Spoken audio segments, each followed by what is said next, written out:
Assalamualaikum Mbak, selamat sore. Terima kasih sebelumnya sudah bersedia meluangkan waktu untuk wawancara ini. Perkenalkan, saya Intan, mahasiswa keperawatan yang sedang melakukan penelitian dengan judul Gambaran Pengetahuan Perawat tentang Perawatan Spiritual dalam Mengatasi Distres Spiritual pada Pasien Paliatif. Sebelum kita mulai, saya ingin menyampaikan bahwa wawancara ini hanya digunakan untuk kepentingan penelitian dan semua informasi yang Mbaknya berikan akan dijaga kerahasiaannya. Sebelum masuk ke pertanyaan, bolehkah Mbaknya memperkenalkan diri terlebih dahulu?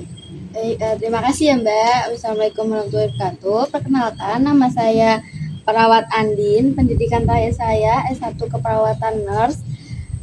Saya sudah bekerja di Rumah Sakit Primaya di ruang paliatif selama 6 tahun Mbak. Baik, terima kasih atas perkenalannya. Apakah Mbaknya bersedia untuk melanjutkan wawancara ini? Ya Mbak, saya bersedia. Baik, kita mulai ya Mbak.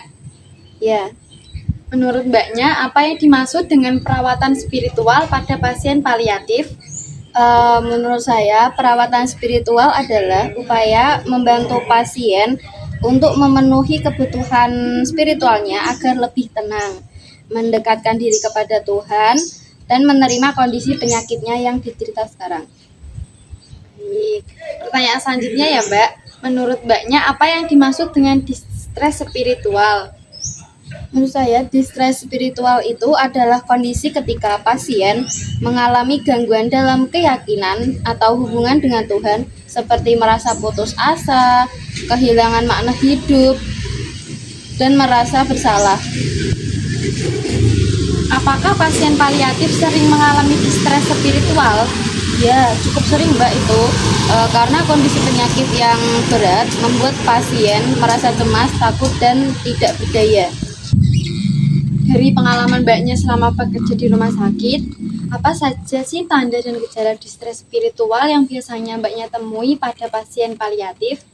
Biasanya itu pasien terlihat putus asa Mbak, sering mempertanyakan Tuhan, menolak beribadah, merasa bersalah, terus mengalami kecemasan menjelang kematian. Apakah ada perubahan perilaku yang terlihat pada pasien paliatif, Mbak? Ya, ada seperti menjadi pendiam, menarik diri, mudah marah, atau sering menangis. Bagaimana cara Mbaknya mengidentifikasi distres spiritual pada pasien? Dengan komunikasi terapeutik, observasi, dan pendekatan secara perlahan agar pasien mau terbuka. Apa saja tindakan yang Mbak lakukan untuk mengatasi distres spiritual? Memberikan dukungan emosional, mendengarkan pasien, memfasilitasi ibadah, memberikan motivasi, dan menciptakan suasana yang nyaman untuk pasien. Apakah Mbaknya pernah membantu pasien dalam kegiatan ibadah? Ya, sering Mbak, seperti membantu untuk berdoa, mengingatkan waktu ibadah, atau memanggil tokoh agama. Bagaimana respon pasiennya setelah Mbaknya berikan perawatan spiritual? Responnya biasanya pasien menjadi lebih tenang Mbak, lebih ikhlas, dan lebih siap menghadapi kondisi penyakitnya. Apakah keluarga dilibatkan dalam perawatan spiritual? Ya, keluarga sangat penting dalam memberikan dukungan kepada pasien. Menurut Mbaknya, apakah pengetahuan perawat tentang perawatan spiritual sudah cukup? Belum sepenuhnya Mbak. Masih ada perawat yang kurang memahami pentingnya perawatan spiritual untuk pasien. Menurut Mbaknya nih, apa sih yang menjadi penyebab kurangnya pengetahuan tersebut? Menurut saya kurangnya pelatihan, pengalaman, dan fokus pelayanan yang lebih ke fisik pasien. Apakah Mbaknya pernah mendapatkan pelatihan terkait perawatan spiritual? Pernah, tetapi masih terbatas seperti seminar atau pelatihan singkat Mbak.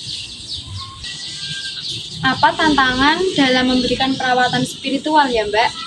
Tantangannya itu seperti keterbatasan waktu, banyaknya pasien, dan pasien yang tidak terlalu terbuka. Bagaimana cara Mbaknya mengatasi tantangan tersebut? Dengan manajemen waktu yang baik, pendekatan yang sabar, dan kerjasama tim kesehatan serta keluarga Mbak. Menurut Mbaknya, apakah perawatan spiritual itu berpengaruh terhadap kualitas hidup pasien? Sangat berpengaruh itu Mbak. Pasien menjadi lebih tenang, nyaman, dan lebih siap menghadapi penyakitnya. Apa harapan Mbaknya ke depan terkait perawatan spiritual? Diharapkan ada pelatihan yang berkelanjutan agar perawat lebih kompeten dan memberikan perawatan spiritual ke pasien. Baik Mbak, terima kasih banyak atas waktu dan informasi yang telah diberikan. Semoga hasil wawancara ini bermanfaat untuk penelitian saya ya. Ya, terima kasih. Sama-sama.